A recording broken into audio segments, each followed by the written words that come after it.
No one is above the law, including Donald Trump. And that principle will be tested on Tuesday morning when Judge Juan Merchan conducts a hearing to determine whether Trump should be held in criminal contempt of court for willfully violating the April 1st, 2024 expanded gag order. That, among other things, prohibits Trump from making public statements about witnesses and their involvement in the trial, as well as from making public statements about prospective jurors.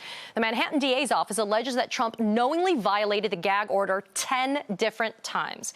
And here's the critical timeline for you. March 26, Judge Merchan enters that original gag order. April 1st, Judge Merchan enters an expanded gag order after Trump attacks Judge Merchan's family online.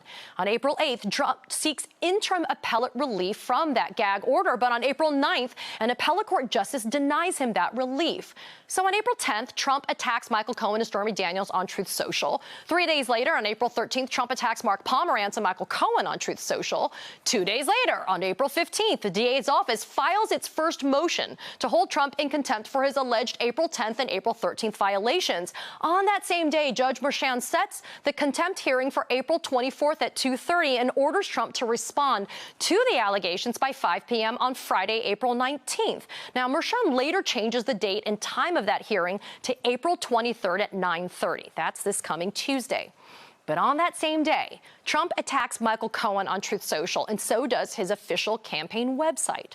The next day, April 16th, Trump attacks Michael Cohen on Truth Social, and so does the official campaign website. On April 17th, Trump reposts on Truth Social Fox News host Jesse Waters' claim about prospective jurors. On April 18th, the DA's office then files its supplemental motion to hold Trump in contempt for all of his alleged gag order violations to date. So New York Judiciary Law Section 750 states that a court of record has power to punish for criminal contempt a person guilty of willful disobedience to its lawful mandate. And in order to prove criminal contempt, the prosecution must establish beyond a reasonable doubt the existence of a lawful order expressing an unequivocal mandate, a violation of the order, and that it was made with knowledge and is willful. According to the prosecution, Trump's repeated complaints about the gag order is evidence that he is aware of that order and what it prohibits him from doing. And in fact, in Trump's civil fraud case, Trump violated the gag order there on 2 different occasions. Justice Arthur Engoron held him in civil contempt and fined Trump in both instances. The DA's office says those violations are also proof that Trump knows that when a gag order restricts him from saying and doing certain things, that they're also proof that Trump knows what happens when his public statements violate a gag order.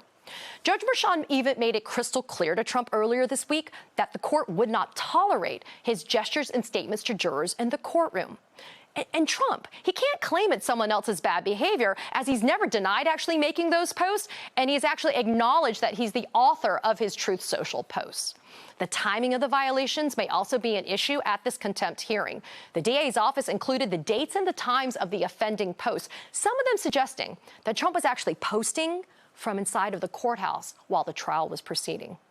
For those of you concerned about the timing of this hearing, considering jury selection and opening statements on Monday, New York Judiciary Law Section 751 states, if the contempt is committed in the immediate view and presence of the court, the defendant may be punished summarily. When not so committed, the defendant charged must be notified of the accusation and have a reasonable time to make a defense.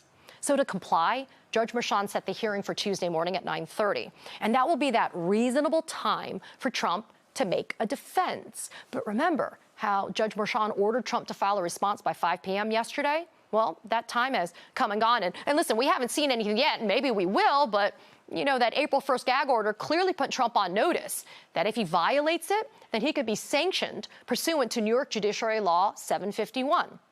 So let's go back to Section 751. It states that punishment for a contempt may be by fine not exceeding $1,000 or by imprisonment not exceeding 30 days, or both in the discretion of the court. The prosecution seeks a $1,000 fine for each violation and for Trump to have to remove the offending posts. And in their original motion for contempt, they asked the judge to warn Trump that if he continued to violate the gag order, that Trump could be put in jail for up to 30 days. There's also the request for, quote, other such relief as the court deems just and proper. That opens the door for Judge Merchan to craft creative penalties for Trump that would send the right message. On Tuesday, Judge Merchan has the opportunity to protect the integrity of this trial. Trump should be punished for his flagrant disregard of a court order. His willful violations put lives at risk and threaten the orderly administration of justice. For someone like Donald Trump, spending even one night in jail may be enough of a deterrent to keep him in line. Cicero said, "Let the punishment be proportionate to the offense." I guess we'll have to wait and see.